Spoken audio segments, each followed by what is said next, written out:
সবাই কেমন আছো? আসলে সবাই ভালো আছে। তো দেখো এখন বাজে 10টা। আমার বরের খেতে ইচ্ছে হয়েছে বুটের ডাল, একটু আলু দিয়ে যেরকম তরকারি হয় ওরকম, আর লুচি। তো বরমশাই ইচ্ছা করেছে, এরকম ইচ্ছা করে না, হয়তো লুচি খাবো বলে, কিন্তু বুটের ডাল দিয়ে লুচি খাবে এরকম আশা করে না। তো আমি বললাম ঠিক আছে, তাই হোক।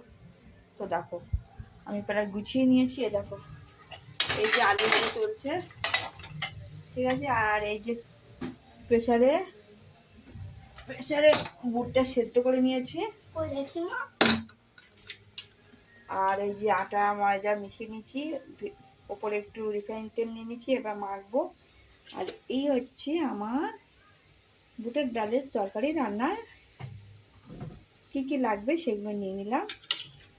তো যাই হোক, আর এই যে তেল দিয়ে নিচ্ছি লুচি ভাজবো। আর এই কড়াই যেহেতু আমি ভাজাভুজি করি, ঠিক আছে, আমার অনেকগুলো কড়াই, একটা দুটো, আর ওই এইতে আর গামলায় আছে একটা কড়া, দেখতে পাচ্ছ কালো কড়া, আর এই একটা কড়া।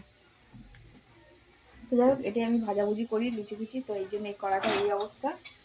এটাকে আটকে তেল দেবো, একটু লুচি করবো। আর এই যে রান্নাটা আমি করে নিই, পরে আবার আসছি রান্নার শেষে। Tata bye bye. দেখো আমার প্রায় হয়ে গেছে। তো দেখো ছেলে খাবো খাবো করছে, তো দেখো এই দেখো ছেলে খাওয়া খাওয়া করছে বলে দেখো তরকারিটা দেখো, এই দেখো এই যে তরকারি, আর এই যে ছেলেকে দিয়েছি এই যে লুচি। আমার এখনো রান্না হয়নি, এখন দেখো খাওয়ার জন্য ব্যস্ত, এখনো গরম সবে করলাম, কিন্তু ওকে দিয়েছি, এখন আমি করবো লুচি। আর এই যে আমার তরকারি হয়ে গেছে, এই যে আমার এই যে তরকারি, এই এখনো, এবার ও খেতে থাকুক, পরে আমরা খাবো। তো টাটা, গুড নাইট, ভালো থাকো, সুস্থ থাকো, টাটা।